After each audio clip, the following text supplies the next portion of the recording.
while people are hopping on, let's just start off with some introductions because I see there's some new faces. There's always new faces on every meeting. So somebody said, it's my first meeting. Manda, do you want to come on and maybe give a little introduction? So just let us know, where you're from and a little bit about why you decided to get into the business. Hi. I can't put my video on. That's okay. We can hear you. It lags a little bit. But I started into this. I was actually presented this a couple of years ago because I was diagnosed with lupus. So I was looking for a way to make an income. And I ended up getting a little scared and skeptical. So I never did it. So then I was like, well, I'm going to try it. I'm going to jump on one of these webinars and watch and see what it's all about. And so I took a leap of faith, I guess. And I have really good feelings about it, that it's going to be great. So I have a really good coach too. So she's being very patient with me. Awesome. Yeah, no, it's a great place that you're in. And, you can reach out to our group anytime you need help. We're here to support you. Yes, that's great. I'm going to have Roberta come on. If you don't mind just unmuting yourself and giving us a little bit about you, where you're from, and why you got into the business. You're still here. Hello? Yeah. Can you hear me? Yeah. Hi, how are you guys? My name is Roberta. I am from Burlington, Ontario. I came into this business because I actually am a flight attendant, a laid-off flight attendant. So I'm not working right now. And I decided I wanted change. And I came across Maria's post on Facebook. And pretty much everything I saw on her post was exactly what I wanted. I wanted more time with my kids. I wanted just a different lifestyle than what I had before. Sorry, can you hear me? Yeah? Yeah? Oh, okay. And I just wanted to be home with my kids more and my husband. I didn't want to miss any milestones or, I don't know. I was just scared to go back to work as a flight attendant and just miss a lot of precious moments. So that's my biggest why. And yeah, I'm glad that I saw her post. So thank you for that, Maria. Glad to have you here. Yes. I mean, that's pretty similar to a lot of us that have kids, not wanting to miss. Yeah. Yeah. I'm going to call in one more. How about Maya? Hi, sorry, I'm Mariana, but this is my old Zoom, but it's okay, it's my nickname. That's not the name I went with when I signed up, so it's okay. Yeah, so I'm from Kitchener, Ontario, and I came across Alisa's ad while I was thinking to go on mat leave earlier. Because we had Christmas and we really liked our family time together. And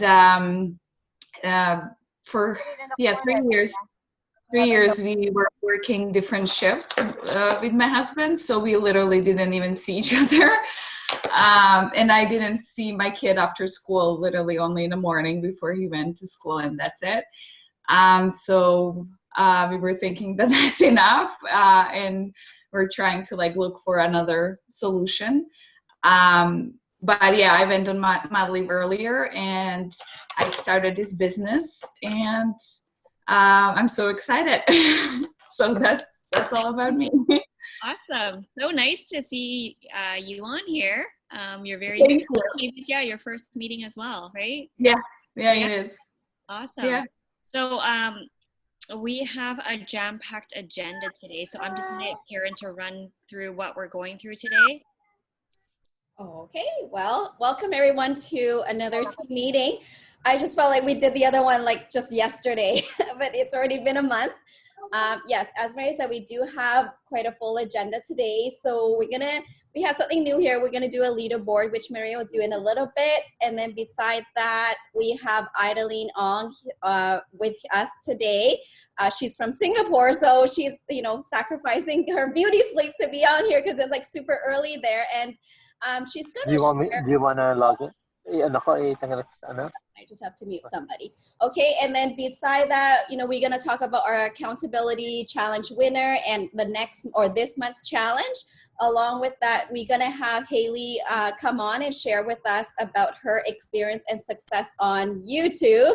I know that a lot of people are starting to advertise on YouTube, and we're all learning together. So we're just gonna have a share from Hailey. And I think, Jackson, if you don't mind to also chime in as well, because I know you and Emily's got great success with the YouTube as well.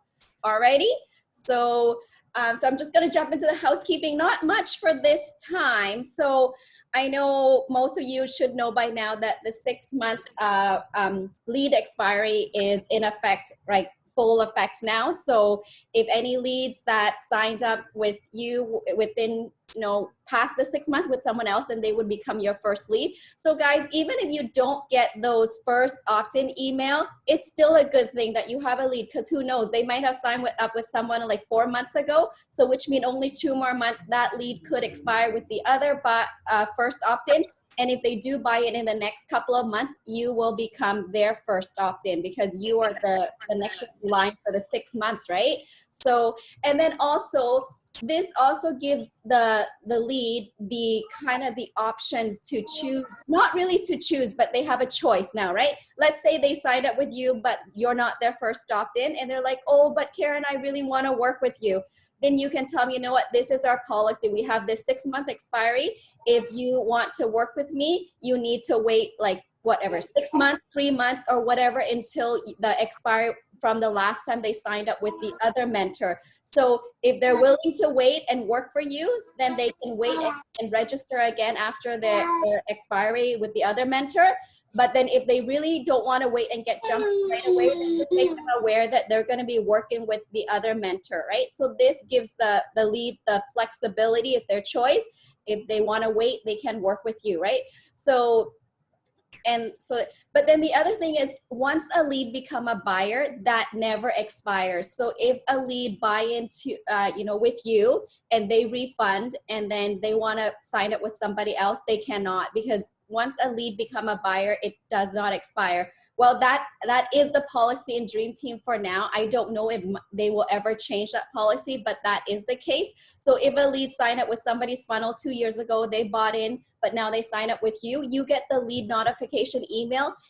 It means that they are your first opt-in for this 6 months, but they're already in the system as a buyer under somebody else. So if they do buy in, they will not be your buyer, okay? So it's like, two sides of the coin. So just be aware, just because you get the email, there could be a chance that they were an old buyer from a while ago. So that's the case. And then I know in the last meeting, we talked about posting daily on your page, because that is your storefront to your audience when they come to follow you, get to know you. And I know for newbies, or even for people that's been around the business for 2-3 years, it's still a struggle for every one of us to find content to put and post on our page so that we can inspire our audience to follow and to take action. So Mike and Darren did an amazing mastermind, I think 2 weeks ago. So go back and watch. So they have a lot of content on there, and they even have agenda, like 30-day agenda of content that you can post. So then refer to that if you're really stuck, because I think if anyone is stuck, they should get some golden nuggets or some idea from that mastermind. So that's a great resource to check out if you feel like you're really struggling with coming up with things to post on your page. And I think that's about it that I have for housekeeping. Maria, do you want to chime in on anything or anything I missed? No, that's good. Am I able to share my screen though? I will allow you. Yeah, so one thing that Karen mentioned is we want to celebrate all of you guys and your achievements. So we came up with a leaderboard. So every month we're going to be announcing the top buyers and leaders in our group. Okay, you can share your screen now.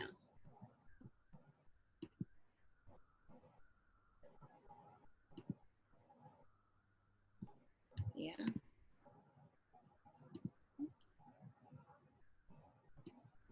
Okay.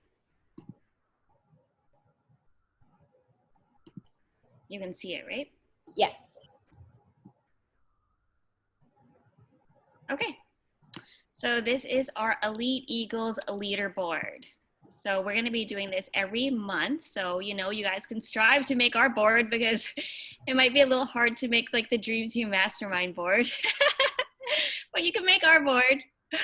So for the top buyers we have in February, we have Annie with 12 buyers. So that is amazing.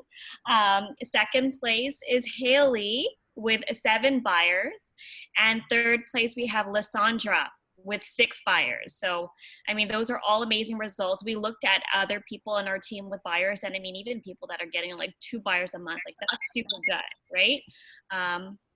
So that's what we have for top buyers.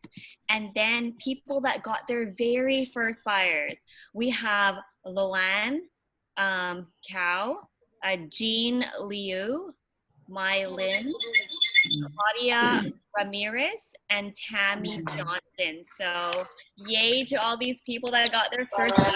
So if you guys just new,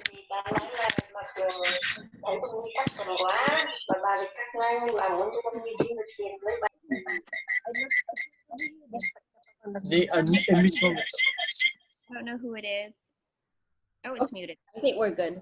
Yeah, so if you guys are just new to this business and you're like, when is my buyer gonna come? Well, all these people got their first buyers, right?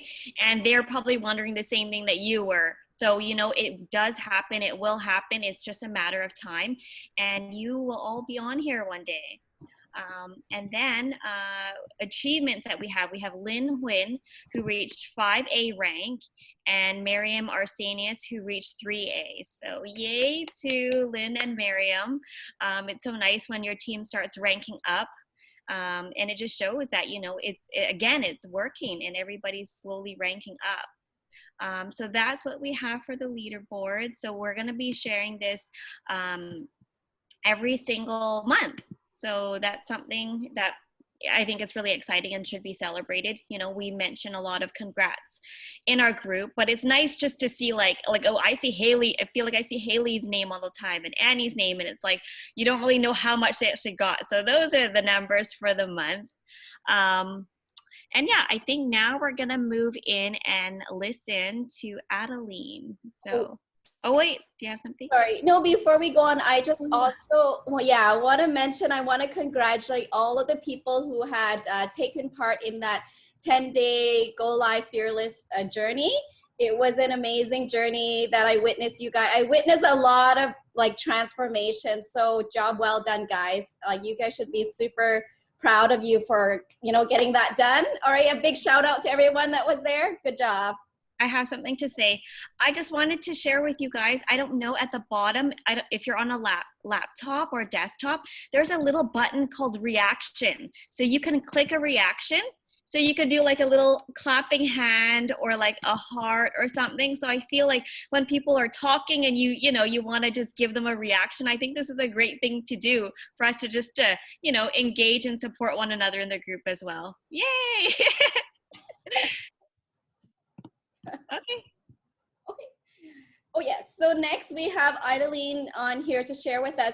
I don't know. I think everything happens for a reason. So a couple of weeks ago, I was chatting with Adeleen, and then we chat up a storm, and I realized that she did amazing in her business. And I asked her what was she doing, and I'm just so like, I know, I was just shocked to hear that she started off very humble and had a very small ad budget, like 0 to none. And I'm like, how the heck does someone do it without ad budget? So that's why I want her to come here and share, because I know for many of us, sometimes ad budget is a struggle. So it just comes down to if there's a will, there's a way. So Eileen's going to share with us like the tips and then we can have a little bit short Q&A on, what she did to get, attract leads or buyers with a very small ad budget. Okay, Eileen, the floor is yours. Thank you so much for coming on. Oh my gosh. Oh, I thought it was a Q&A. Okay. Feel free to ask me anything because actually I have not prepared anything. How I started, I actually started this business with one product. I didn't start it with Trifecta because of the budget constraint. I was a full-time mom for about 11 years. I did try to go back full-time job and part-time, but you know, the guilt, the mother guilt that I have with my kids, all that, it kind of stopped. But along the way, I knew that, you know, I wasn't happy. I knew that something was missing in my life and I wanted more. And that is how I actually come across this business in August 2019. And actually was a girlfriend, Jasmine, that actually introduced me into this business. That said, I was also very, very skeptical about whatever that I don't know online. So it was a blessing because, you know, she shared this with me. That's how it all got started.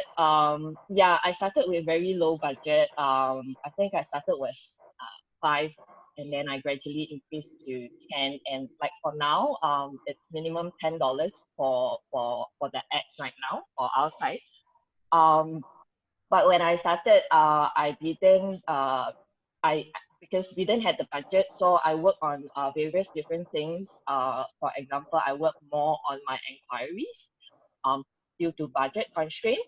So I do follow up my inquiry over and over again. And usually most of my conversion from buyers to distributors are mainly from, sorry, it was inquiry to my leads. So they actually convert through a lot of follow-ups. So that's what I work on. And I actually use leverage on groups, like groups of hobby groups that I go into as well. But they actually did a lot of work on that, but it actually didn't have much conversion, so I kind of stopped. So what I did was I post on, let's say I'm a minimalist and zero waste. I had this group which I share my tips or whatever on that group, and people will actually like the post that I actually invite them to my business page. So that's what I did as well. What else? Yeah, that's pretty much what I did for my business. And I've noticed that sometimes when people that I don't know, that I believe that is not from DT, I will make an effort to check in with them if they like and love my post or comment it. I will actually reach out to them to just drop them a message to say hi and how they are actually doing. And through that, I actually had a few conversion from there as well. Yeah, and I may have some people that I have add before they were a lead, and if I saw them in timeline, I would kind of check my message. Did I actually connect with them? And I don't know where they come from. So I think they are from my lead. So I would kind of like, again, I would check in and like ask them how they are doing. And I think that I have not connect with them. And also through that, they actually have conversion from there to buyer as well. Okay, great. Thanks. So for example, I know that you said something about, for example, you just do a page post on your page, and if you see someone that liked or loved your post, right, then you would actually reach out to that person and just try to connect with them. Yeah. And would invite them to your page, right? I think they already like my page, I guess, because otherwise they won't see the post, right? I'm not sure actually. So anyway, I just dropped them a message and like, hey, thank you for liking my post. Like, I realized that I've never connected with you before. So like, how are you doing? You know, and things like that. And that's how we kind of started. So when you try to reach out to them, is it very organic? Like, hi, how are you? Just like on a friendly, you know, yeah. That's it, like nothing business, right? And then they ask you, and then that's when you talk about the business? Yeah, that's right. So usually it's just very frank and just coming from care how they're coping through this pandemic and stuff like that. and really chit-chatting. I've never really just jumped into the business or anything, but if they were to ask me, they usually will. They like when they ask me like what I'm doing, then I kind of share what I'm doing or how I am about the business. Yes, I think that's best because if you just reach out to someone and try to sell your business, they would probably run the other way, right? So you want to connect first on the personal level to kind of gain their trust a little bit. And when they're ready to reach out, obviously they're following your page, so they're probably curious about our business anyway. So it's just a matter of waiting for them to make that first move, and then we can, you know, bring the business up. Okay. So what else was it that we talked about? And then I guess with leads, do you ever follow up with leads? Yes, I do. Especially those inquiries one. I usually follow up to check in how they are doing. I work a lot within myself because I've been a lead before, right? So I kind of knew like where I was. I am a very skeptical lead, so I work with how I want to be spoken in such a way. Yeah, so that's what I do. And work with my comfort level. Would I be okay if someone, you know, the first thing we chat is about the business and stuff like that. So that really helps to through my inquiries and through the chat that I have with my lead. So I put myself in my lead situation. Yeah. So you just try to picture yourself as a lead. What would they be thinking or going through, and you try to connect with them on that level, right? Before, yeah, totally. Okay. Does anybody else have any questions for Adeleen in terms of how to, I guess, approach or connect with leads? Like any tips? Like, I mean, I'm not sure. I know Sabrina mentioned basically reaching out to your warm market, but not necessarily, because the people that come across your page may be people that you don't know. So people that just like your content. So the more people that like your content, when you're a public page, the more Facebook would show that, right? And your page does get shown to people that do not follow you. That's why you might get a new like, and then you can click invite them to like your page because they've not liked it yet. So if you can, you know, let's say you do go lives, that's going to give you more exposure. If somebody sees it, they like it, you can reach out to this, you know, random person and maybe start a conversation that way. Yeah.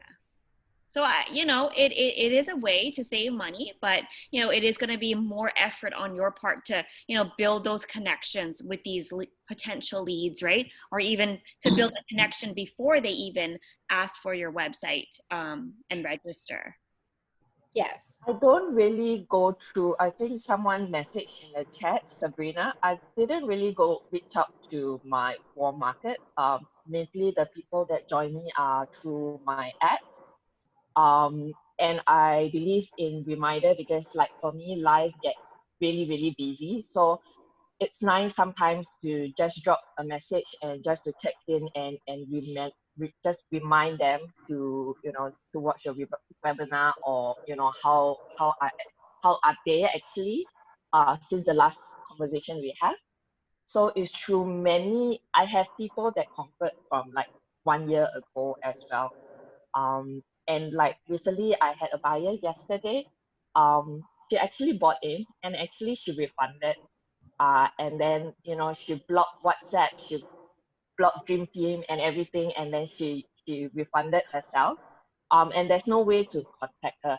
So yesterday she managed to join back again. So again, there is full of possibility in the business. Just leave the things better off and see what happens. That's right, because we just don't know what's going on in people's lives. Like everybody will move along at their own pace or their own comfort level, because that lead that bought in blocked everything and disappeared, but now she came back. So that means, you know, people are looking, they are searching, and that they're coming back to the Dream Team because they just realize there's nothing out there that's like ours, right? So yeah, guys, so keep faith. Any other questions out there? No. Are you advertising anywhere right now, Adeleen? Mainly on Facebook. I'm using still. I target mainly on Asia countries now. I did try to target further, but it seems like only Asia for now. Trying to expand to US or UK side, but so far there is actually nothing much. And what is your rank right now? I am currently 5A, reaching 6A soon. Soon. That's exciting. And can I ask you, I mean, reaching 6A soon, what was your daily like ad budget? For now, I save a lot. So like, cause I didn't have budget. So when I was 3A to 4A, I watched a lot of Mastermind, and they mentioned that, you know, it's a good time to save from 3A to 4A. So I saved that budget for my stacking. And right after my stacking, I kind of moved on. Sorry, what was the question again? Because I know you're almost 6A, and I just want to know your average like ad budget per Okay. day. So just people can see that you don't need to have $100. I set about 2,000 now a month for my ad budget. But I kind of play with it because I have 3 ads running. So I kind of like play with Right that. now you're about 2,000 like Singapore dollars, or how does that? Yeah, I actually set aside 2,000 a month for the ad budget. I currently have 117, 11, and $9 running. Because they wasn't having results, so I kind of like increase and decrease after a few days. Okay. Yeah. So 2,000 in Singapore dollars? Yeah, that's right. Okay. A month. A month. Yeah. Okay. Alrighty, it seemed like it's no other questions, so we can just move on. But I mean, I have a quick question, if you don't mind. Oh, sure. Go ahead. Sorry. Sarah. Hi, Adeleen. Are you doing video ad or the picture No, ad? I'm very shy. It's image ad. So when I started this business, I'm actually very shy. I remember when we got welcomed into DT, the last photo I found myself alone, it was like 8 years ago. I don't actually take a lot of pictures about myself as well. So it's always been image, and yeah, image ad for me. Cool. All right. Thank you. You're welcome. Alrighty, thank you. Well, Eileen's gonna hang around for a little bit, so if there's any other question, we can always come back and ask her later. I just did a quick Google thing. So Singapore dollar is very close to Canadian. So 2,000 in Singapore dollars is roughly 1,800 in Canadian. So I think that works out to about what, 30, no wait. Oh my goodness, my math is so bad. 20, 40, $60 a day, guys.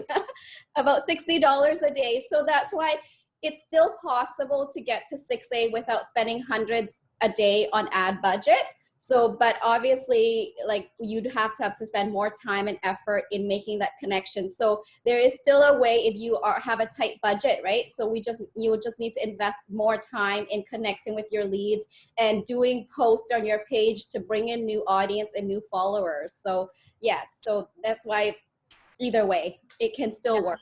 I know Amanda has a question here. What's a typical amount people are spending on ads? So I would say, like, if you are starting off, $10 to $20 a day. Like if you're trying to get to 4A, which is about 20 sales, most people are spending around that. But just keep in mind, when you have a lower ad budget, you're going to have to do more testing, right? To get lower cost per lead. But if I have like a higher ad budget and I'm getting $10 per lead, I might be okay with that because like I'm okay with that amount. But for somebody spending $10, if they're getting one lead a day, it's going to take you very long to get results where you have like 100 leads. So you might want to test more to get that cost down as much as you can. Sabrina said she's spending about $400 a month. Keep in mind, once you hit 4A, that's 20 units sold. That's when you're going to be stacking your accounts. So when you follow the strategy in the training of stacking your accounts, once you have one sale, one person joins you and they decide to buy trifecta, your commission is going to be anywhere from $3,000 to $4,000 depending on the products that they buy. So at that point, anybody beyond 4A, you'll know we spend a lot more money on our ads. We can spend even $100 a day. That's $3,000 a month. One sale will make that back. If we make 2 sales, we're already making money, right? So don't put so much pressure on yourself to be spending as much as the rest of us. If you're new, just, you know, keep on testing your ads. And when you get to the point where you're stacking, then yes, you can definitely reinvest more into your ad budget at that time. Question from Pauline here. Adeleen, when did you start your business? And when did you hit like the other ranks, 3A, 4A, and then 5A? I'm trying to recall actually. I hit 3A in June, and then 4A in August, and 5A in October. And when did you start? 2019 August. So from to 4A, it's a year. Yeah. Yeah, 1 Building year. your leads. Yeah. Once you get traction and you get momentum. Yes, guys, going from 1A from 1A or 2A, depending where you start, to 3A or 4A is the hardest stretch because it's just your own effort, because it's just you advertising.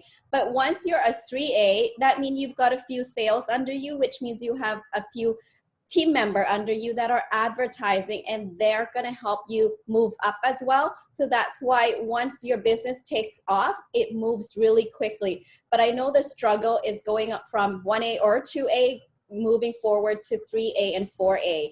Like, that's why Mike and Darren say, you know, once they're pretty much like 99% of people that hit 4A will eventually get to 6A, because once you're a 4A, it's not just you doing the business, you've got other people doing the business with you as well. And then of course the commission is bigger at 4A, which means you will have a bigger ad budget to help your business move faster. So just hang in there. Everybody's journey is going to be different. You know, the timeline. So it took Adeleen a year, and I know there are people out there that may take them longer to get to 4A. But as long as, you know, we don't quit or give up, you're going to get there.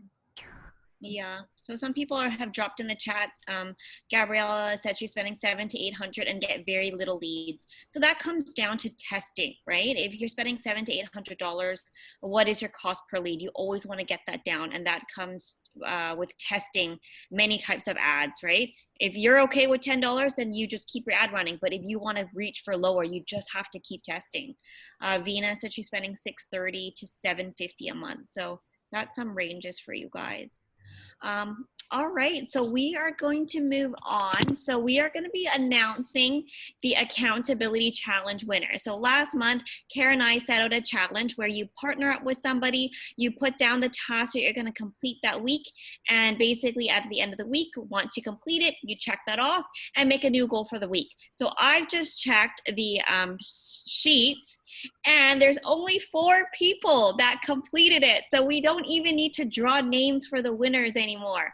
So these are the people that have completed their challenge for the whole month of February. So we have T. Nguyen, Gabriela Alvarez, Saimi Alvarez, and Sol Carranza. So yay to all of you guys. Please send me your email address, and we will be sending you, how much is it, Karen? I think it's $100 each. $100 Canadian, guys. Yeah. I'm from Canada, guys, so it's Canadian. Last month we sent it, and they're like, some people were like, is it 100 US or Canadian? I'm like, oh, Canadian. But yeah, so that's really good. Like, even I put a challenge for myself to do like 2 go lives a week, and I missed one this week. I think Karen missed something this week too. So we're not eligible to win. Guys, I know life gets in the way. That's why we're trying to do every little bit counts to help you guys stay accountable on your business. And, you know, we're guilty. We didn't make it. We're not very good leaders or examples here. Yeah, we get lazy. I did Amita said she filled up the form. Amita, I'll check, but I did check on the form, and right before the meeting, and there was 4 people had the check marks on the 6th. So that's what we went by. So yeah. Anyways, yeah, congratulations to everybody. So now we have a new challenge this month. There's no pay for this, but this is going to benefit all of you guys. So our new challenge this month is we want everybody to write a little testimonial. And we're going to be sharing this in our Facebook group along with a photo of yourself. So I want you guys to just say how and why you started the business and the benefits of being a business owner or results that you're getting, right? So don't make it super long, but I want this so we can each use each other's testimonials. So I know we're leveraging action takers from the team, right? So I think this is another great thing that we can leverage and post on a page. So, you know, maybe once or twice a week, share a testimonial of somebody from our group to leverage on your page that there are people from all walks of life in this business and all over the globe and achieving different results, right? So I think it's fair for all of us to do something like that, and then all of us are okay for each other to share that on their pages, because at the end of the day, we just want to help you guys out and help you leverage anything that you can. So our challenge is to do that, and I want it to have a hashtag. So when you are doing this testimonial in the Dream Team, if you can just hashtag EE testimonial. Okay, I'll make another post in the Elite Eagles group with the instructions as well, and then just post a picture of yourself that you'd like people to use. And then for all of us that are wanting to use this testimonial, we're just doing it in the Elite Eagles group, Jackson, so that we can all use it. So for any of us that want to use other people's testimonial, I want you guys to create your own post, brand it. Don't just copy and paste a screenshot of what they did and post on their page. No, copy and paste their text, grab their picture, go in Canva or whatever app you use and make that nice testimonial, put your website on there and post it, so that we all don't have the same post. It's all going to be different, but we're all using each other's information. So I think that's awesome. And then another thing that I wanted to mention is I know we've created the Elite Eagles support group, and that has been amazing. I see so many of you guys leveraging that. I'm so happy that we can all leverage each other's success. All leverage each other's success. All leverage each other's success. All leverage each other's success. So the other thing that I don't see post of, which I want us to share, is new ranks, right? If you hit a new rank, post your picture in there, say, hey guys, I just hit a new milestone, if you guys want to leverage that. If you guys are hopping on the webinar, right? Like, we love to be like, if, let's say, for example, when Karen's on the webinar, I leveraged that. I put a picture of her and I said, you know, Karen, she was a business owner. Now she's able to do this and this. Watch her live tonight at 5 p.m., right? And same with any of you guys that are hopping on the webinar, like, because we already know each other. We know a bit of your story. So we can say that and invite people to the webinar to hear your stories. Other things that I know Jana Werner, she got a new vehicle, right? So if she wanted to drop that into our support group, we can say, like, you know, this person from here was able to just buy a brand new vehicle, or, you know, her husband was able to quit his job, right? Any job quitters, buying new things, or like anything that you feel excited for because of this business, like, drop it in our group and we can all leverage each other's success too. So it's not just action takers, it could be new distributors and those other things, like Karen, you know, my mom's retiring now because Karen's taking over her mortgage, right?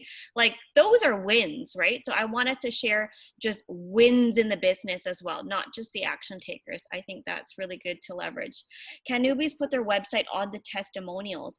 You can put your website, if you create a picture and you put your website on there, like with a text overlay, that's absolutely okay.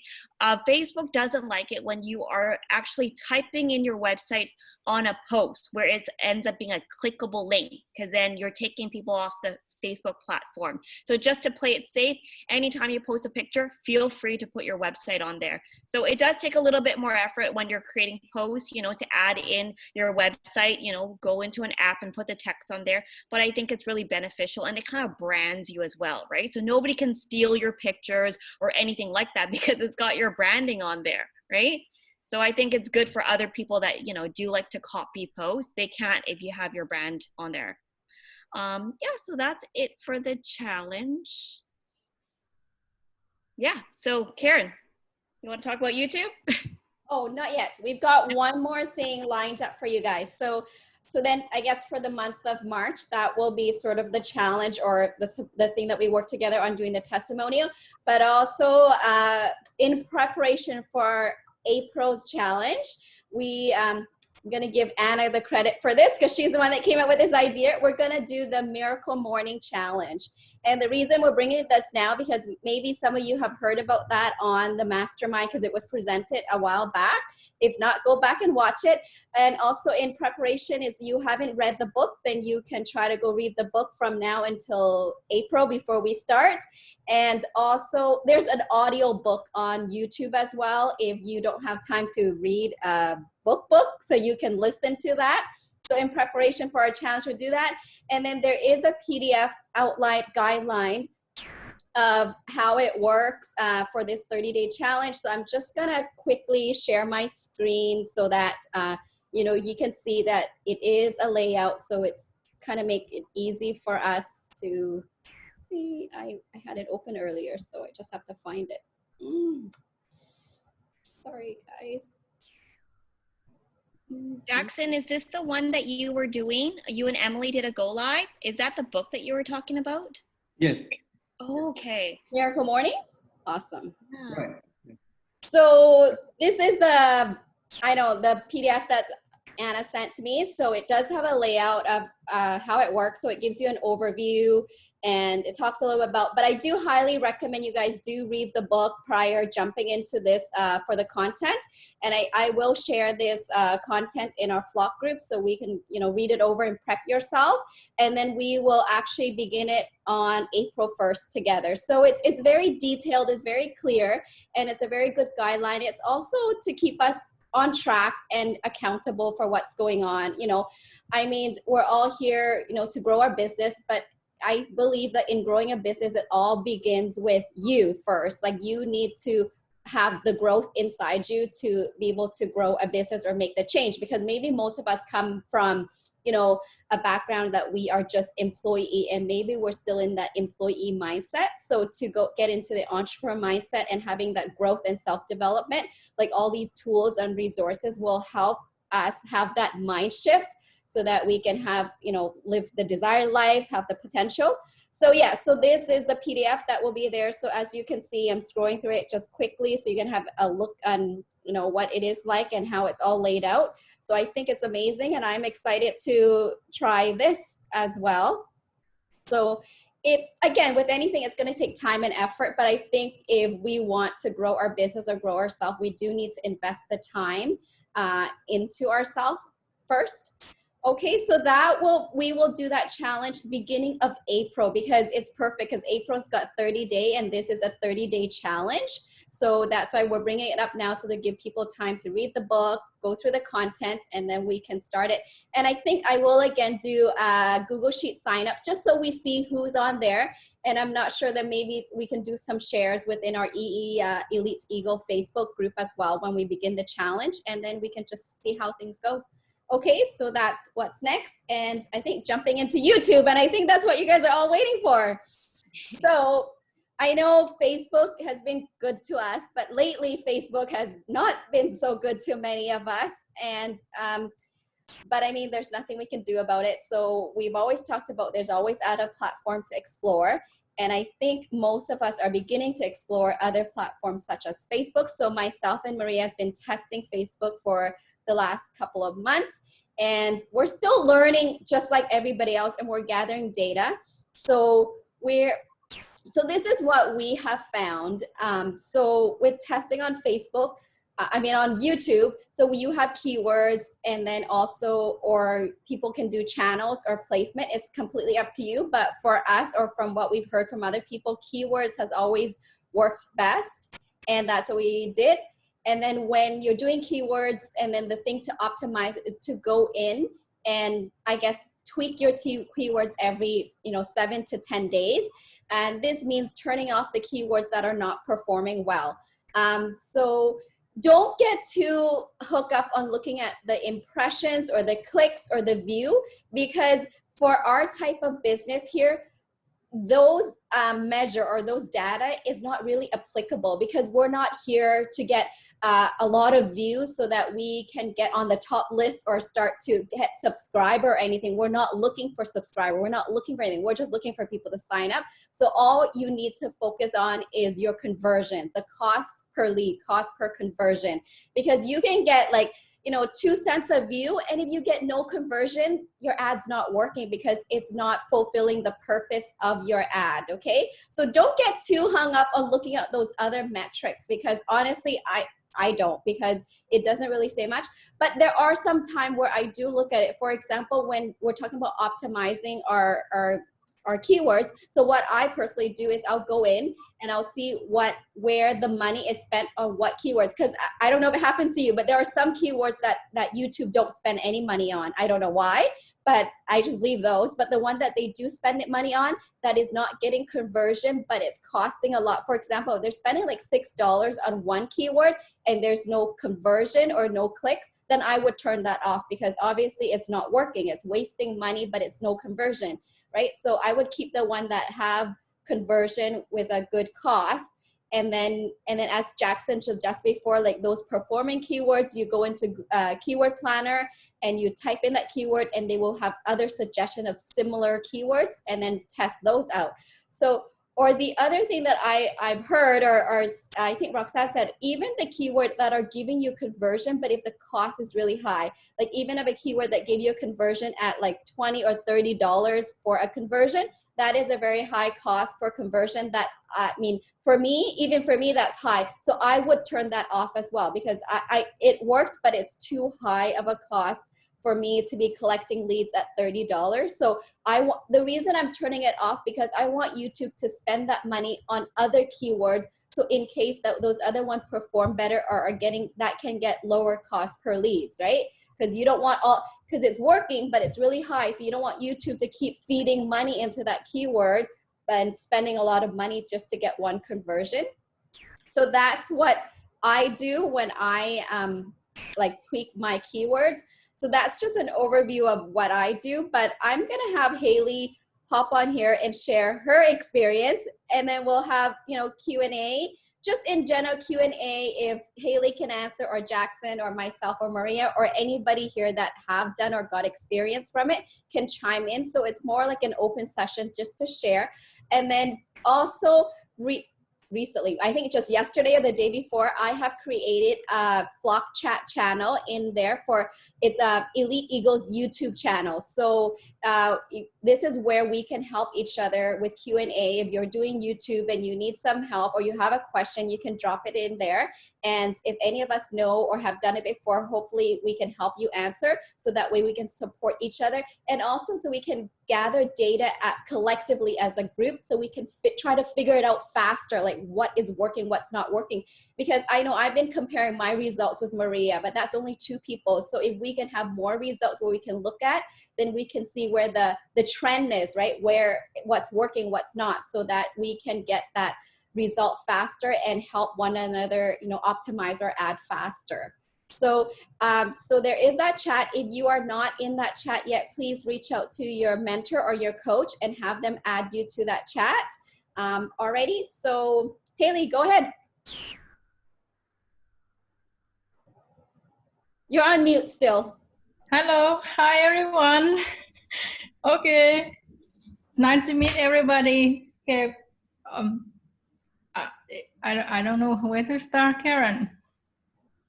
Well, just tell us, when did you start at YouTube, and how long like did it take for you to get your first lead, and what's your cost? And then also, you know, when did you get your first buyer? Like just a little bit journey about your journey, and then we'll probably gonna throw a whole bunch of questions at you. Okay, perfect.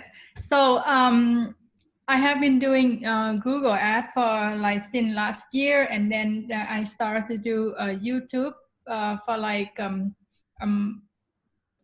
right after too. But I did all in English, and it's all like I got no leads, but a lot of clicks and impression and things like that. And it cost me like, I don't know why I didn't pause, but it cost like a few $1,000s on that, but I no result until I watched attend like when Jackson and Emily saying they doing in their language, and they got result. And then that on February 12th, I published my Vietnamese ad on YouTube, and I got so many leads, right? Like 3 days later, I got like 10 leads, 15 leads a day, and it's awesome. And then 7 days later, I got buyer right away. Like one day I got 3 buyers from the same ad, and then keep getting buyers from it. Till now, from that ad, I got like 20 buyers from that ad, and that's been like since February, January 12th. So it's in like almost 2 months. 2 months, yeah. Okay. And I do audience and keyword two together. So after you run Google Ads for a long time, they automatically recommend audience for you, right? So when you click audience, they give you like, it's already there for you, like 30 or 20 like that, and you look through it and see what resonate with you. Some would say like public transit user, or some like Spanish people interest. Those are like that, and whatever resonate, you click and you chose those audience. So that's what I do. So that's from that, and then I use the brown, then like search more audience similar with the one they recommend that resonate with me. So then I have more audience in that. So I have like around 80 keywords start, 80 to 100 keyword to start, and then 40, 50 audience until like a week later, I see whatever perform good and whatever not, I pause. What's your average cost per lead? Right now is about $5, $3.50 to $5. And are they like, how many percent is your first opt-in? I would say 80 to 85%. Wow, that's very good. Yeah. It was like I had it. It's all Vietnamese because I like Vietnamese people. I run it in US and Canada. Right now, I have one campaign that run $40 a day in US and Canada. So one campaign, you put both country, Canada and US? Okay. How often do you go in and check your keywords and change it or edit it? So I check when the leads every day, the amount of leads, like it decrease like low, and then I go in and check like roughly 3-5 days. Okay. And whatever that not working, I pause it, and then I use keyword planner like Jackson recommend to get the similar keyword, and then add in about 5 or 8 more. And I don't use phrases keywords, I use short one. So it's like 2 words, 3 words maximum. So for example, the keywords that are not like spending money, do you pause those or you just leave them? I pause them, like no, if it no view, no click or anything on it for like, oh, 000, I Yeah, pause so no them. money spent, so you would just pause all that. Okay. Yeah, like after 5 days or like sound like that, and pause it. See, that's what I was asking Karen. I was doing the same thing. So when there's a keyword that was spending 0,000, that means YouTube didn't show that keyword yet, right? But if you have an expensive a keyword where it's getting expensive, if you stop the expensive one, maybe it will move to the other one. So Karen's thing told me, don't stop the ones that didn't spend anything because it's not costing you anything, right? YouTube just hasn't shown it yet. So we can just stop the expensive one and maybe the money will move to the ones that haven't been shown yet. So that's what I would have been doing, because when YouTube doesn't show it, it doesn't mean it's a bad keyword because they don't know yet until they start showing that. So that's kind of my take on it. Yeah, but it's up to you guys. No, that makes sense, well, because I never leave that long enough for them to learn, I guess, because after 5 to 7 days, 0, and then I just like change. So it could leave because it costs nothing. That's good Yeah. point. So only stop the ones that are costing you too much, and hopefully that budget will move to the other keywords, right? Yeah. So, and another thing Karen didn't mention is look at your YouTube as a whole, not on a daily basis. It's a little bit different from Facebook. Like, you know, like sometimes me and Karen will have like, oh my gosh, our lead's like $30 a day, right? And then other times it's like much better. It might be like $10 or $13, right? So you have to look at it as a whole. And sometimes within like before noon hits, it's already spent like 80% of my ad, right? And then there's other days where we like are getting good cost per lead. We want it to spend more, but it's not. So I don't know how YouTube works in terms of how they choose to spend their money, but that's what we're trying to figure out as well. So we are just in the same boat as you, learning as much as we can. Right. Yeah. So if you guys run Facebook ad, you know that when you set $10 a day, most of the time Facebook will spend around $10, maybe $9.95 or $10.05 or something. So it's within $10. So it really spread out your budget. But YouTube is a different monster, because even though you set like $20 a day, there are days where it spends only $3 and that's it.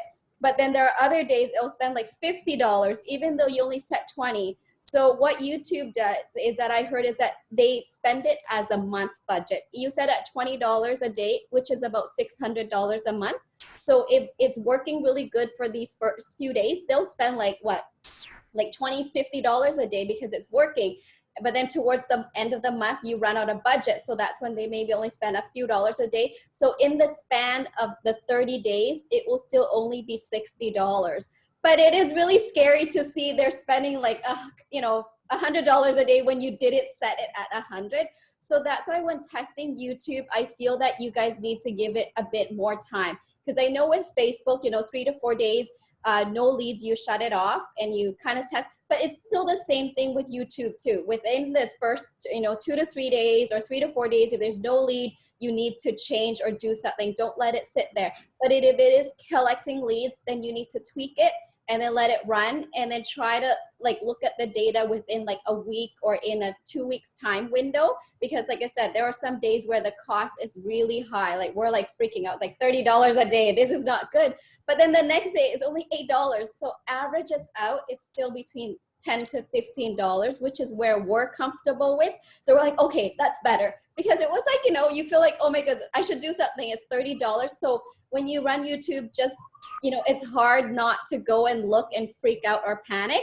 But when you do just, okay, maybe it's not a great day, so lots of money spent, but no leads. Tomorrow could be a better day. But of course, everything, it's still a case by case. So I'm just saying overall, don't panic or freak out if this happens to you, because we've experienced it and that's what we do. Because again, if we're turning things off too soon, we're not giving it time to learn or optimize as well, right? Yeah. Jackson, Emily, anything you guys want to add?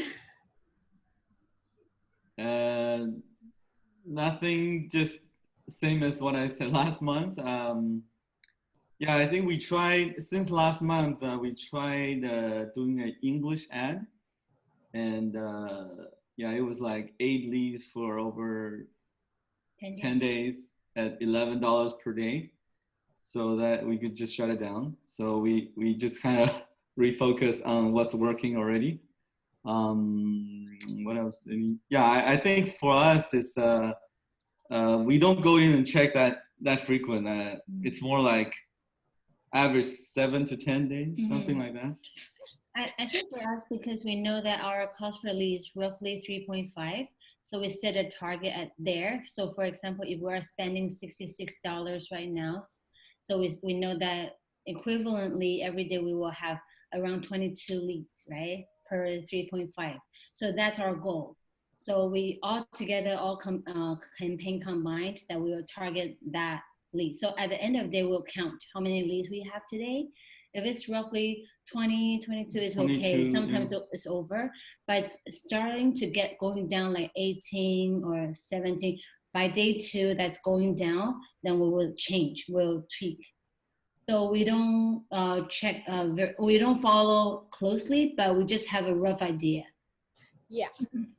I guess when we're testing, we like follow it. I'm like, can we wake up? Karen's like, how's your YouTube? I'm like, it's good. It's $8 right now per lead. And then the day goes on. I'm like, oh man, I'm at like $14. Oh no, I'm at 26. Oh, I got another lead. It's down to 13. Like we like watch it like throughout the whole day. I guess because we're just trying to learn. So we're just testing, but we should stop doing that. We got to look at it as a whole, right? We tally it at the end of the day, like before 12 a.m. And then we kind of know, okay, so this is, what's the trend? Yeah. And when we were still doing both Facebook and YouTube ads, then we have 4 campaigns combined together. And then I was looking at very closely, cost per lead for Facebook is like $8, $10, and then for YouTube is like $3. So I was kind of like, focusing on the Facebook and so on, and try to, adjust it. However, we decided that we watch it like an investment portfolio, like how for the total amount we spend coming in. So we don't really focus on which leads coming from which ad, because it's at the end of the day, it's just. And I mentioned this on the last mastermind, the people in our team that are getting good results in YouTube, like Emily and Jackson and Hailey, they are doing ads in their own language. And Karen and I were on one of our team members, Kimberly's Zoom the other day, and she had a guest speaker, Netta, on. And Netta does the same thing. She's Persian. She speaks Persian. So her advice to her entire team is, if you speak another language, do an ad in that language. And I want to give that advice to all of you. If you speak another language, do that, because that is just what's drawing people in right away. And Karen just tested a new ad today, and she's doing really good. So she's been having it on her mind. I better make a Vietnamese ad, right? So you do Vietnamese ad, Karen? Yeah. You do Vietnamese ad? Hey, nice, nice. So she's getting good results right off the bat already, right? So I encourage you guys, if you could. And I mean, you know what? If you guys are targeting, US, Canada, and Europe, you're still going to get people that are your nationality but speak English, right? Where they're able to get through the training. So yeah, try that out. And don't strive for perfection with your ads. Like, I've been set a goal for myself. I want to make a YouTube ad. And I know we try to be like so perfect the video, but honestly, just do it, put it out there, and then try something else. So I wanted to make a new ad. So I put a YouTube ad out there, and I had no kids in the house. It was me sitting in the living room with toys all around, and I just made an ad. And it was just more serious because I was more scripted, and I cut my whole ad. I put this phrase I like, this phrase I like, this phrase. And then the second one I did it with the kids. I'm like, kids, just play there. And I did the whole ad in one shot, right? And I mean, I took it 4 to 5 times, and there's interruptions I had. Kids were fighting. Somebody stepped on a Lego. Somebody wants a snack, right? And I showed Karen, I'm like, look at how hard it is to record. And she's like, why don't you just leave it? Who cares? It's more real. So the one that I ended up running, is the one where my son came up to me. I'm like, oh, just hang on. My son just wants some snacks. And I gave him a snack and I just continue talking. And people like that real. They don't like scripted. They don't want you to look perfect. So looking back on the ad, I'm like, you know what? I probably could have said something better. I could have done a better closing, a better call to action, right? But when you do that all the time, you're not going to get the perfect ad. You're going to keep on shooting and shooting. But who cares? Just try it. Just see if it works. And in the meantime, go record another one later, right? So don't be afraid to just try something that you don't think is perfect, right? It can still work. Yeah, usually the first video is right after the batch is the right one. After you practice a few few videos, you exhausted. You just like you no sound more like a energy. robot afterwards. Yeah, guys. So like Maria said, that's what I was going to mention too. So I do highly encourage, if you do speak another language, give that a shot. Like if doing it in English is not working for you, because like we say, when you're doing in your own language, you have, I guess you would say, less competition, because English, there's so many of us advertising. But if it's just your language, you know, someone else I cannot target Chinese, right? I don't speak Chinese, so I can't compete with Emily and Jackson. So definitely give it a try, because actually Sarah Underwood recently launched an ad in her native language, is in Thai, and it's performing really well as well. So Sarah, you want to share a little bit about your experience on that? Yeah. Hi everyone. Hope you hear me. I'm in the car. So, you know, I just want to add to that. Like, don't get the YouTube setup campaign to slow you down, because what I did is it took me a long time to come up with keywords and topics and all that, right? So what I actually end up doing is I launched a campaign selecting Thai language only, no audience, no keyword, no topic, and that's done within 15 minutes. Yes. You know, and that is doing very well. Now, I realized that over time to optimize it, I have to add keywords, audience or topic, so that I know which ones perform better, and I would, you know, turn off, just like you talked about that initially, right? So I like to, you know, invite everyone that wants to try YouTube and speak. Just do without, like, don't get it slow you down. Just launch a campaign with your language and get it going. You know, for me, I launched this campaign in Thai a week ago, and my cost per lead is about $3 to $4. And, you know, I get good leads compared to Facebook. So I think that's what I've been, you know, sharing with my team, that just, if you speak another language, don't let it slow you down. Start with language setting only.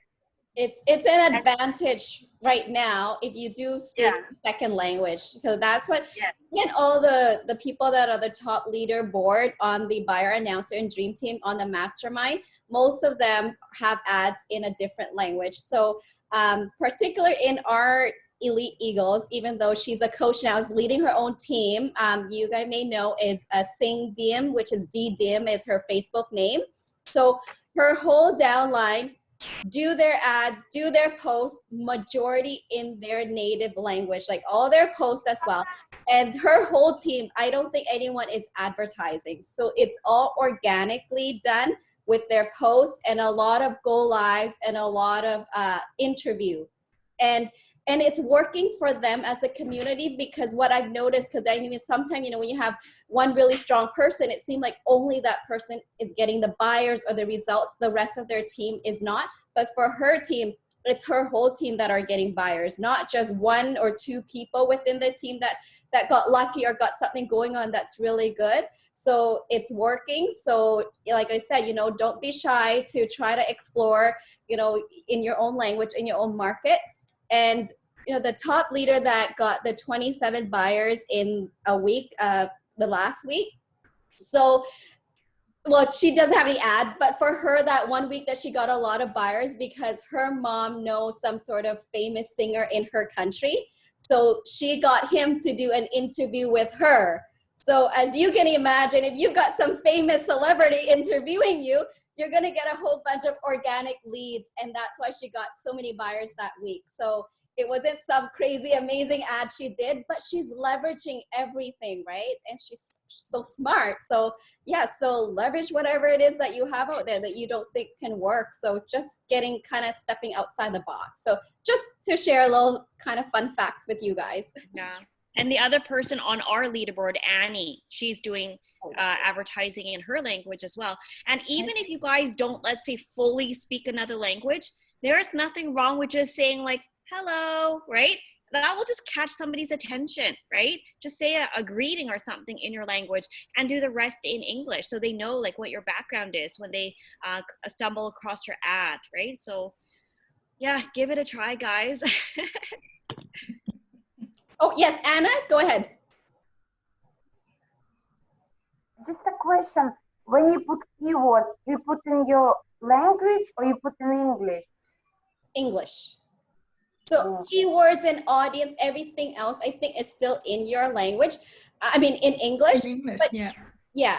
But I guess you can be more specific if you have, for example, I launched a YouTube and what I did is maybe I'll put some like Vietnamese singer's name in it. So who knows, people might be looking for them and it might come up. So that's an idea of what I do. But I think for other general keywords, it's still in English. Because I do few YouTube ads and one of them which is in Russian language. So I try keywords in Russian. So it gets more conversion, but obviously in English-speaking countries. So, for example, like US, but I put like keywords in Russian. So people, if they're looking for motivational video, it's in Russian, but it's come up like my video. But obviously they live in like United States, Canada, like in different countries. So most likely they'll still speak English and they can still. Yes, both languages. Yeah. This is the, yeah. Well, if it's working for you, then keep it. You know, but for Jackson and Hailey, I know they said it's an English keyword. Yeah, because in Vietnamese language we have character like dấu mũ, dấu hỏi, dấu ngã, character. Google not let go with that. I don't know. I tried that, but they just not. They say they will they're not weird accents. Yeah. Yeah, some languages are not like the alphabetical characters, so you can't be typing that in your language, right? Okay. I think that's about it. I'm not sure if anyone has any other inputs or anything want to say about YouTube or any other questions, because that kind of brings us to 4:17, which is over our hour meeting, but it's been an informative session for all of us. So yeah, I do. I need some help. Brainstorm this idea, please. Most of my buyers have, I don't know, they do like 90% are doing new skin. And when they see they watch the free cold videos, they see that Enagic is the same with new skin model. They say another MLM and they just say no, this is not, you say not selling, and why you do this? Even though I say you don't sell anything, you have a website for people to watch the free webinar, thing like that. But they basically back out because of their like that. I need to like what kind of answer that I would tell them, saying the different, like strong answer keyword like that. Honestly, Hailey, I think they are not fully watching the videos. When they get to the projects, or I mean the products or something, they see the product and they're like, oh, that's what we're selling. They're not fully understanding the whole business model, right? For someone to just to see the product, like, okay, that's what I have to buy, that's what I have to sell. And that's a conclusion that they come to. So I don't know, because usually if you watch the webinar, you know it's a business, right? Your advertisement is offering a business. Nowhere do we say that there's products involved. So are they just kind of approaching you and saying like, oh, I don't want to sell. You told me this is no selling and now I have to sell, and they just say no? Yeah, and because like you just mentioned, they see the products and then they immediately they saying they basically tell me, oh, this is kind of like new skin what doing, and I don't like that. I've done that before, and even I said, well, I even break down to them like for new skin you have to pay monthly fees to stay to keep your rank and things like that, and they know that they agree. But and then I said, with Enagic model, you don't do that. You don't lose your rank if you don't have a sale in a month or two. You don't have to realize on your downline to stay in that like that monthly sale, you know. But I would, Hailey, yeah, you're still coming from the wrong perspective, because you're just comparing the two different company and their business model. But that is not what Dream Team or what we are promoting and selling. We're promoting a business platform that will help them sell these Enagic products so they don't have to personally go and sell them. So there's no point going into details how Enagic is different from Nu Skin, because that is not our business model. We could be, you know, using Dream Team and sell Nu Skin as well, right? We could, but we just chose not to because Enagic pays much higher commission. So for you to break down the difference between the two company, you will lose them because you're just trying to say Enagic is a better company versus Nu Skin. But that is not the point of our business platform, because we could take any product and plug into our platform, because our platform is about helping people start a business. We're not here to sell them anything, but the investment to get started with our business is the purchase of the product. Because any business you start, you need to invest money. And in any business, for anybody to make money, there's got to be a product or a service that is exchanged, right? So for us, the product just happens to be Enagic, and for us to earn commission. And for them to get started with us, they need to make that initial investment by buying the products. And that's it. They can buy it and don't even use it. That's fine, right? They just buy it so they can get access to the system. So you need to come from that perspective and don't even talk about Enagic, right? We're like you didn't come here to buy a water machine. I mean, I didn't join here to buy a water machine, and neither did any one of you. I don't think any one of you clicked on anybody's ad because you were looking to buy a water machine. You all came here because you're looking for a side hustle, an online business to generate revenue. So that's the angle or the perspective you need to speak to them from. And it's also something that should be directed to your coach to try to explain to them. So that's why we always say, you know, when you guys get your buyer, do yourself a favor. Don't say too much to your buyer, because most of the time you're going to be saying the wrong thing, and that will kind of like, you know, may backfire, and the buyer may refund or not see the whole picture. So that's why Mike always say, you know, it's not that it's not your job, but he did mention that, you know, refrain from saying too much to your buyers. If they have questions, just direct them to the coach, and the coach can help them answer anything. But you know what? There are some people that will listen with an open mind, but then at the same time, there will be some people that mindset is so set that no matter what we say, they're still gonna see it as that, oh, I need to sell, right? So we can't change their mind. So I just say, just focus and move on, and that's it. And on top of that, you know, we're here looking for people that are motivated and want in the business. We're not here to make a sale. So if they cannot see the potential of the business, then maybe they're not a fit for the business to start with. So just don't get too hang up on that and be discouraged or sad, right? Focus on helping the one that really want to do this business. Yeah. I know, Jackson, did you have something to say? Yeah, I have a suggestion. I think one other way is you can stop them from coming in by your YouTube ad, where I think there's something called a negative keyword. Maybe you can set up some negative keyword like Nu Skin or MLM or something that counteract those people so that they don't get views from your to your ad, right? Then they won't even buy in, because when you buy in and check and refund, that doesn't help you either way. Right? You can look into the negative keyword option. There's a section on that. Yeah, right. And Hailey, just remember that, like, what I like to say is, like, I built this business without approaching anybody, right? And I have people from all over the globe that has joined this business. So at the end of the day, what we do is we teach you how to market on social media, right? To bring in the leads, and you don't need to sell anything. We take care of the selling for you. It's like a whole system that we have. So it's like, you know, you basically tell them what you're doing, right? We never make it about the products. And I do think at this time, maybe try to steer away from maybe talking to them too much, and just say, oh, if you're unsure, if you have any questions, like talk to my coach, right? And maybe try that to see if the coach can maybe explain it in a better way to make them understand. Because, you know, as coaches, we talk to like so many people all the time, people that question us and have doubts and be like, isn't it like this? Don't you sell, right? So we know how to kind of talk to people in that way. So maybe try that, okay? Good. What happens for me is really building the relationship. I've never ever really had to deal with products.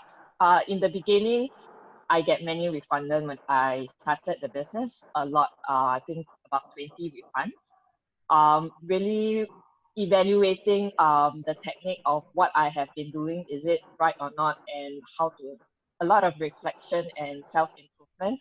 I've noticed that it's because I shared too much even before the coaching call, and they find out that, you know, there's why should I even book the coaching call, because you already shared everything. So really getting them to watch, always asking them back, have they actually watched the pre-coaching video, really helps. Because they could say blah, blah, blah, but they actually didn't finish it. And addressing them after the pre-coaching video, you will be happy to share with them a lot more later on. If they like what they see, then they can just do the pre-coaching call, but I do not advise anything on the products or whatever. It's more of what they want to achieve through this business, and really getting to know them better versus the products and everything else. Okay. Cindy has a question. What's the best approach when people are doubting our business as MLM or pyramid?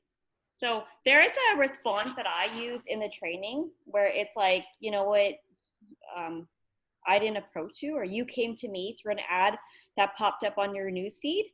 And that's the same type of marketing that we teach you to do, something like that.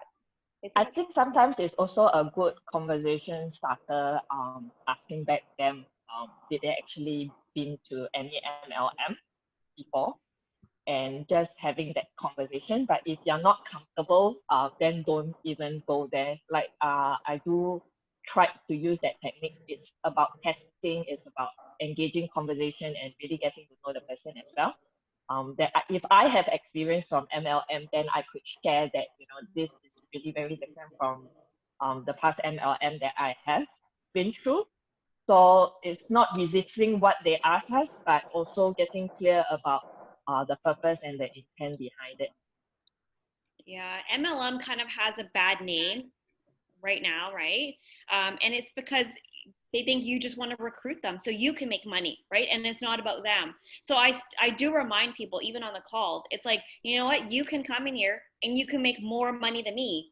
And in fact, I have people that joined after me and do make more money than me. So it's not a pyramid. We teach you how to cut us off, right? So in this business, what you put in is what you get out. I mean, if somebody's just sending you a message, I just say, no, it's not, right? You don't have to give them much details, but like you're being honest with them. Yes, Cindy.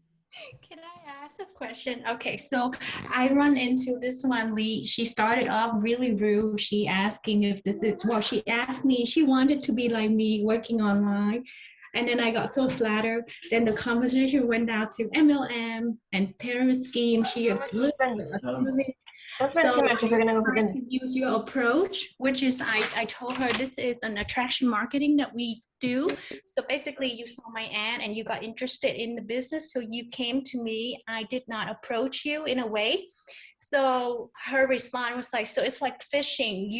You out here fishing and try to, you know, attracting people that are desperate for money. And I just was like, at that point, I thought to myself, you know what? I don't want to waste my time with this lead. Oh, nice. And I sent her the link to the webinar anyway. But like, how would we respond to people like that? Like, because I'm sure we all run into that issue, right? Cindy, you don't want them. You don't want people like that anyway. No, that's exactly, my mind was like, you know what, lady, maybe you're not meant for this business. Like, your mind is so negative from the get-go. I just tell people, like, if I don't want them, I just say maybe this is not for you then. Yeah, so that's what I told her. Yeah. So that's like the best approach we could do. Just tell them that I don't think this business is the right fit for you, and then just leave it at that. Yeah. Yes, You don't that's really what I would do. For me, because I had budget constraints, so to me everything is possible, and really thinking in the mindset of they are very skeptical and somehow they may have bad experience before, but of course I have not have rude people before, and it's really interacting with them in a very personal level. For me, it's always sharing my story with them. Like, yikes, MLN is not something like what I want to do as well, and I avoid that all the time. And really sharing them, I've I've never into online business, or because I believe there is a lot of scam, but thankfully I come this business because it was a girlfriend that I know, and really working with them in a very more personal level than the business and blah, blah, blah. But I do have people like nasty people that I actually spend a lot of attention because I was desperate in the beginning to have distributor, and she has become my nightmare in my team. So it does, yeah, and I get it, and it's really brainstorming new ideas and what kind of relationship you want to create with your people. I think it's really important.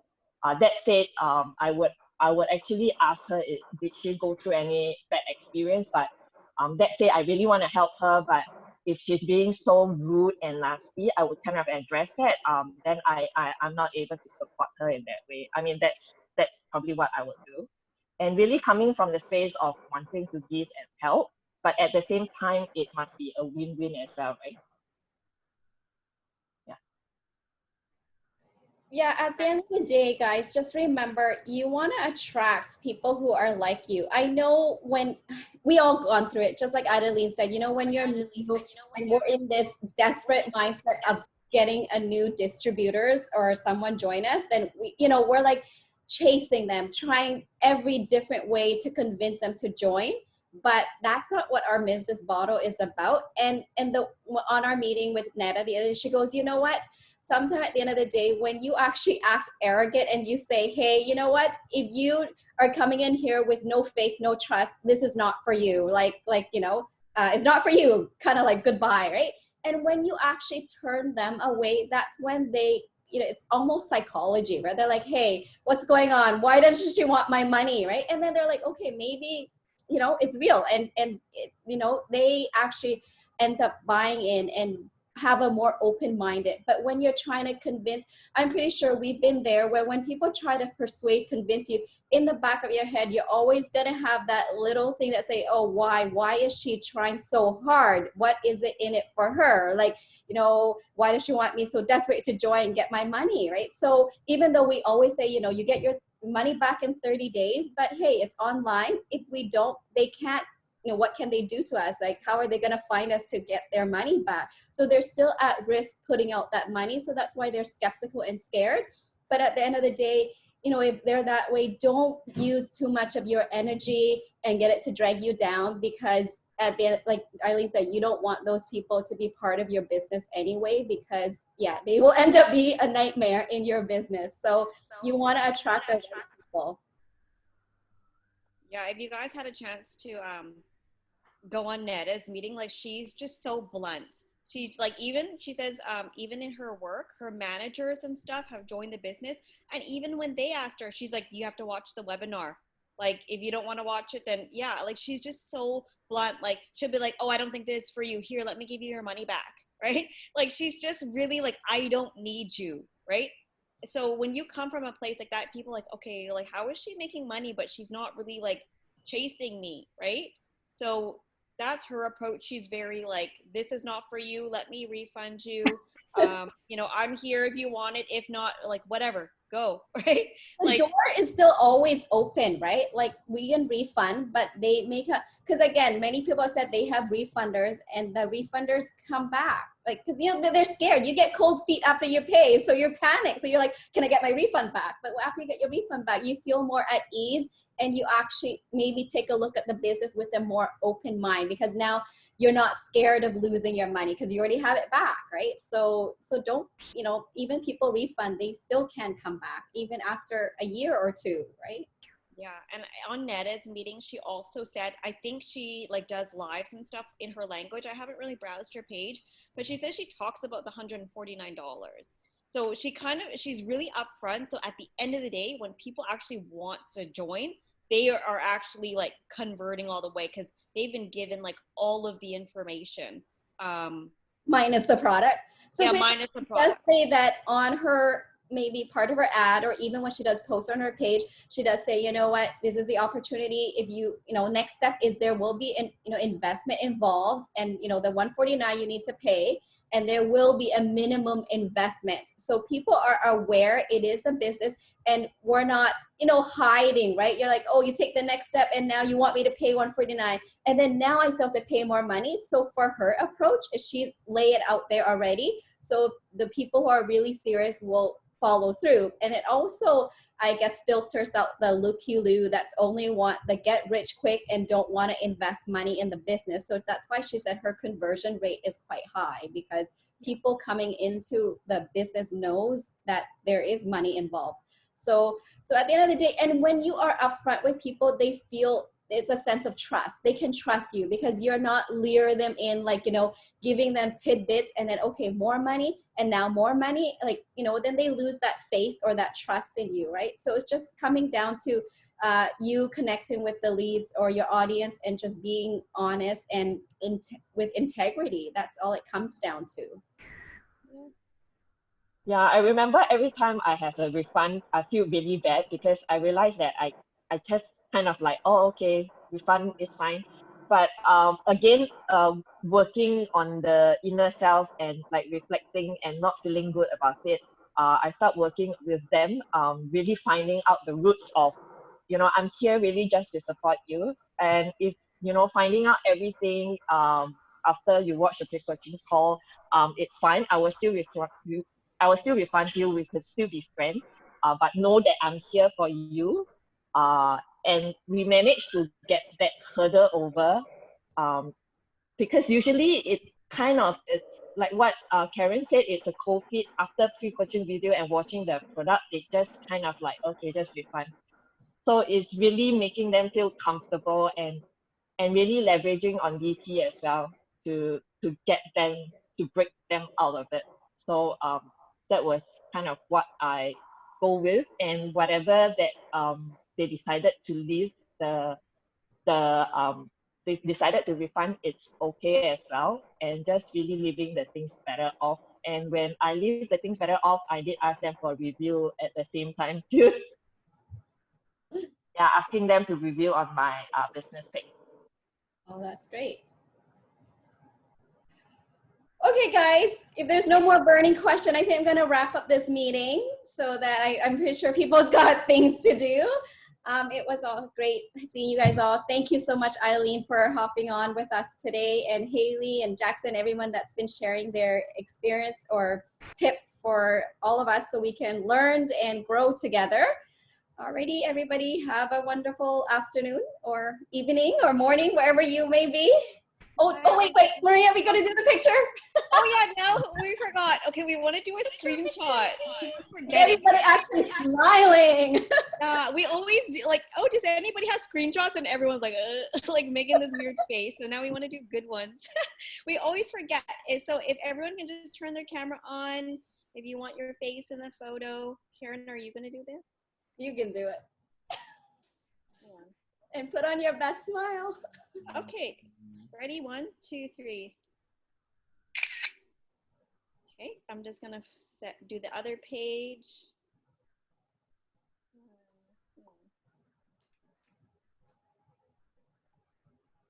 I'm waiting for the other screenshot to disappear. I don't know why it's hanging in the corner. You can still take the next one with it there, can't you? Okay, fine. Okay, cheesy. 1, 2, 3. Okay, got everybody. Okay. Okay, I'll share that in a flock, and I'll tag the winners to send me your email address.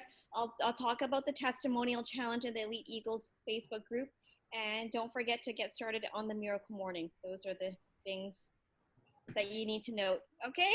Have a good weekend, everybody. Thank you so much. Take care. Thank Bye. you. Thank you. Bye. Thank you. Bye. Bye, guys.